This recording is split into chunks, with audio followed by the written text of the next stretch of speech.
안녕하세요. 날마다 기막힌 정의 박주영 목사입니다. 벌써 금요일이 되었는데요. 한 주가 참 빠르게 지나가는 것 같습니다. 오늘도 주님의 은혜와 평강이 함께 하시고 또 평안한 주말 맞이하시기를 주님의 이름으로 기도하겠습니다. 우리는 계속해서 기도에 대한 시리즈를 함께 나누고 있습니다. 기도와 실천이라는 부분들에 대해서 우리가 초점을 맞추고 말씀을 나누는데요. 우리가 이러한 기도의 원리들을 하나하나 알아감을 통해서 저와 여러분들의 삶 가운데 기도의 능력이 임하고 또 기도의 풍성한 열매들이 맺혀질 수 있기를 주님의 이름으로 기도하겠습니다. 오늘은 말씀 묵상의 기도에 대해서 함께 살펴보려고 합니다. 말씀이 기도와 어떻게 연결되는지 우리가 오늘 이것을 함께 살펴보도록 하겠습니다. 말씀 묵상의 기도 지금부터 시작하도록 하겠습니다. 2020년 12월 4일 날마다 기막힌 정오 시작합니다.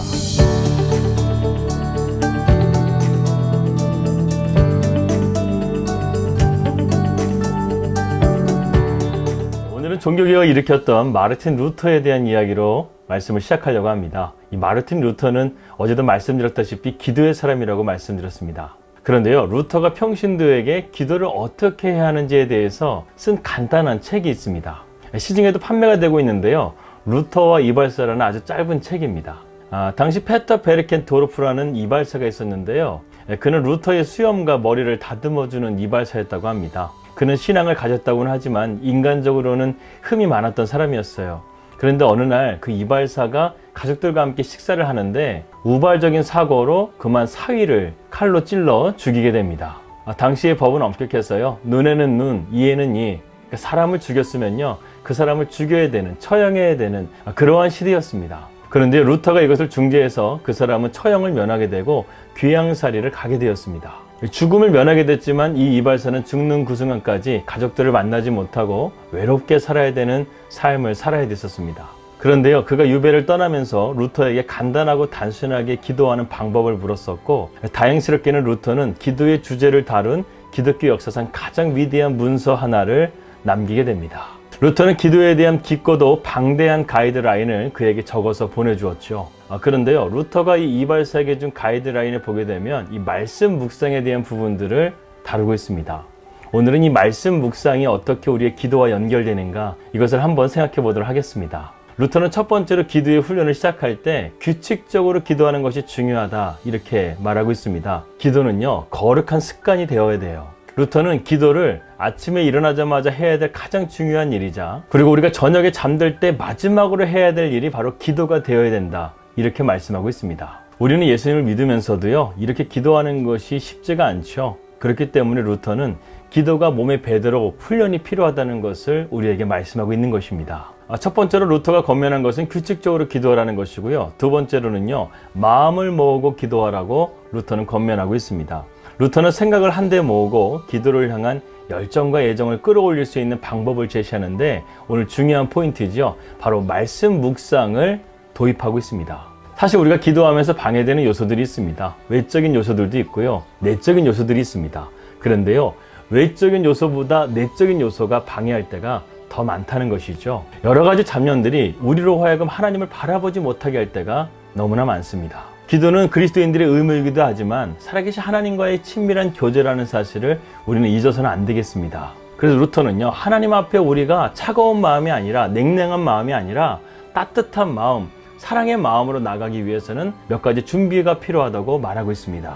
그 중에 한 가지가 바로 말씀 묵상입니다. 루터는 십계명이나 주기도문, 아니면 주님께서 말씀하신 본문의 말씀을 읊조리듯이 읽으면서 기도를 할 것을 권면하고 있습니다. 이것을 음송이라고 하는데요, 이것은 성경 묵상의 한 형태로서 특별히 나의 생각과 성경의 말씀을 묵상을 통해서 깊이 파고들면서 나의 온 마음을 하나님께 집중하려는 것입니다. 루터는 하나님의 말씀을 읊조리는 이 음성을 통해서 마음이 움직이고 이끌리며 뜨겁게 하나님께 기도하는 마음이 생기기를 바란다고 말하고 있습니다. 그래서요, 여기서 말씀 묵상은 우리가 하나님 앞에 기도의 자리로 나아가는 다리 역할을 한다는 것을 볼 수 있습니다. 루터는 이 말씀을 좀 더 구체적으로 설명하고 있는데요, 첫 번째로는요, 우리가 주님의 말씀을 묵상할 때 주님의 명령을 하나하나씩 깊이 생각하고 그분의 가르침과 참뜻이 무엇인지를 살펴봄을 통해서 주님께서 나에게 무엇을 요구하시는지를 진지하게 고찰해 볼 수 있다는 것입니다. 그리고 그 다음 단계는 그 깨달음을 가지고 하나님 앞에 기도의 자리로 나가게 되고, 그리고 그 깨달음을 얻는 가운데서 하나님께 감사의 고백을 드리게 되고, 그리고 이것을 가지고 나의 구체적인 기도의 문제로 연결시킨다는 것이죠. 그래서 성경 본문이요, 때로는 우리에게 학습 자료도 되고 찬송가도 되고 참회력이 됐다가 어쩔 때는 기도서도 된다는 것을 루터는 말하고 있는 것입니다. 어떻게 하면 그렇게 할 수 있을까요? 중요한 것은 우리가요, 하나님의 말씀에 귀를 기울이는 것이 중요합니다. 하나님의 말씀을 믿고 그 말씀에 순종하려는 마음 가운데 있을 때 우리는 그 가운데서 하나님의 말씀의 깊은 의미를 발견하게 됩니다. 그 말씀을 발견하게 되면 이제부터는 그 줄기를 붙잡고 간절하게 기도하는 것이죠. 때로는 그 기도가 감사의 기도가 될 수도 있고, 때로는 나의 죄를 책망하는 회개의 기도가 될 수도 있고, 어떨 때는 그 말씀이 나의 삶을 이끌어가는 인도의 말씀이 될 수도 있다는 것입니다.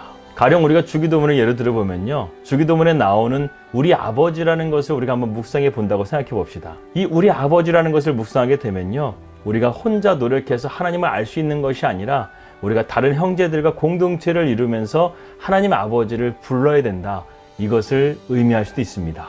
그래서 예수님께서 우리에게 가르쳐 주신 주기도문은 내 아버지라고 말씀하신 것이 아니라 우리 아버지라고 말씀하신 것이었습니다. 그렇다고 한다면 이 묵상을 더욱더 확장해 나가서요, 내 형제의 자매여, 나의 공동체, 즉 내가 우리라고 부를 수 있는 사람들은 과연 누구인가? 그리고 그러한 사람들이 나와 함께 믿음의 동역자라고 한다면 하나님께서 그 사람들을 만나게 하시고 연합하게 하신 것에 대해서 우리가 감사의 기도를 드릴 수가 있습니다. 하나님께서 원하시는 기도가 무엇일까? 단순하게 내 개인적인 일만 기도하는 것이 아니라 공동체를 위해서도 기도하고 내 형제 자매를 위해서도 기도하는 것을 하나님께서 기뻐하시는구나, 이렇게 하면서 나의 기도의 영역을 넓혀가는 것입니다. 이렇게 주기도문을 통해서도 우리는 하나님의 말씀의 묵상을 통해서 하나님께서 원하시는 기도, 하나님께서 기뻐하시는 기도가 무엇인지를 깨달을 수가 있다는 것입니다. 물론 이 주기도문을 해석하고 적용하는 길은 수많은 길이 있을 수 있어요. 하지만 이 말씀 묵상이라는 훈련을 통해서 우리가 기도를 어떻게 확장해 가야 되는가, 이것을 우리가 알 수 있다는 것입니다.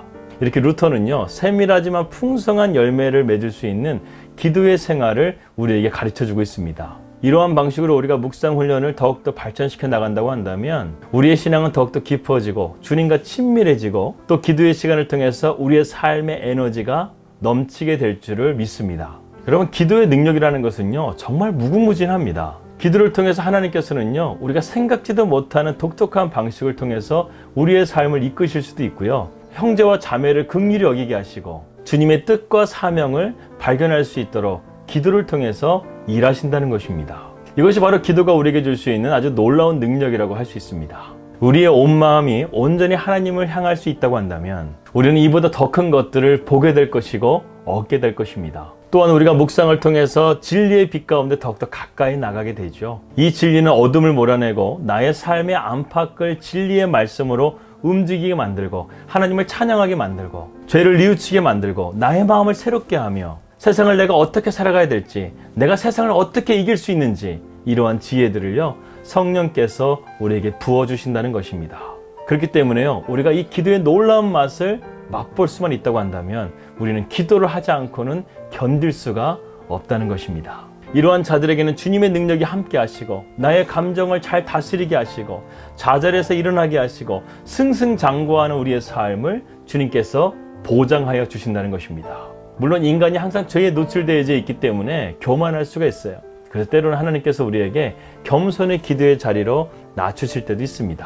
하지만 오늘 중요한 것은 이거예요. 우리가 기도할 때 더욱더 주님께 집중하기 위해서는요, 하나님의 말씀 묵상이 중요하다는 것입니다. 이 말씀 묵상을 우리가 어렵게 생각해서는 안 돼요. 기도를 하기 위해서 말씀 묵상의 목적은요, 단순해야 됩니다. 하나님을 만나기 위해서, 하나님의 임재 안에 들어가기 위해서, 주님의 뜻을 알기 위해서 우리가 이 말씀을 읊조리는 것입니다. 그래서요, 우리가 이 말씀 묵상을 통해서 나의 마음이 온전히 100% 하나님의 뜻 가운데 순종할 수 있는 그 자리로 나아갈 수 있다고 한다면요, 그 묵상은요, 퍼펙트한 묵상이 되는 것입니다. 성경은요, 이러한 묵상 가운데서 하나님께서 깊은 묵시를 주신 인물들이 있습니다. 대표적으로 다니엘 같은 경우에는요, 하나님께서 인류의 역사의 한 부분을 보여주시는데 그것을 보는 것만으로도 다니엘은 다리가 풀리게 되고 마치 죽은 자처럼 되었다라고 말씀하고 있습니다. 이 하나님의 놀라우신 경륜, 신약성경에 보게 되면 요한계시록을 집필한 사도 요한도 이 세상의 멸망과 최후의 심판과 그리고 하나님의 왕국에서 우리가 누리게 될 그러한 천상의 삶을 볼 수 있는 하나님의 은혜를 받았습니다. 여러분 한번 생각해 보십시오. 하나님의 나라, 이 천국을 맛보고 왔는데 이 세상이 눈에 들어올까요? 이 세상의 부귀와 영화가 눈에 들어올까요? 정말 천국을 맛보는 그 순간부터 사도 요한은 이 세상에 대한 미련이 없는 거예요. 이 세상에 내가 살아가야 될 이유는 단 하나, 하나님의 영광을 위해서 내가 살아가야 되는구나. 이것을 위해서 그는 살지 않았을까 하는 생각이 듭니다. 여러분, 하나님의 말씀을요, 우리가 읽는 것이나 문자적으로만 끝나지 마시고요, 이 말씀을 나의 삶의 기도의 자리로 가져와서 이 말씀을 통해서 역사해 주시는 하나님의 놀라우신 능력이 저와 여러분들의 삶에 능력이 되어지고 삶의 아름다운 열매로 맺혀질 수 있기를 주님의 이름으로 기도합니다. 이 혼돈과 어둠의 세상 가운데서요, 우리가 온전히 주님만을 붙들고 믿음으로 승리할 수 있는 그리스도의 군사가 될 수 있기를 주님의 이름으로 기도하겠습니다. 하나님 아버지, 감사합니다. 우리가 기도에 대한 말씀을 통해서 보다 실질적으로 우리가 주님께 가까이 나아가고 주님을 붙들고 우리가 이 혼돈과 어둠의 세상 가운데서 하나님 참된 빛으로 나아가기를 원합니다. 주님, 오늘 우리가 말씀 묵상 훈련이 어떻게 우리의 기도에 도움이 되는지에 대해서 함께 나누었습니다. 우리가 하나님의 말씀을 단순하게 읽는 것으로만 끝나지 말게 하시고 이 말씀을 내 삶의 기도의 중심으로 가져와서 그 말씀 가운데 살아 역사해 주시는 하나님의 놀라우신 능력이 내 삶 가운데 나타날 수 있도록 하나님 인도하여 주시옵소서. 감사드리며 예수님의 이름으로 기도드렸습니다. 아멘. 구하라, 찾으라, 두드리라. 그러면 하나님께서 주실 것이고 찾게 하실 것이고 열어주실 것입니다. 우리의 삶 가운데 기도에 묵혀진 능력을 다시 한번 회복하시고 다시금 일어나셔서 우리의 삶 가운데 하나님의 기도의 능력으로 풍성하게 채워지시기를 주님의 이름으로 기도합니다. 평안한 주말 되시고요. 저는 다음 주 월요일에 뵙도록 하겠습니다. 우리 믿음으로 승리합시다. 할렐루야.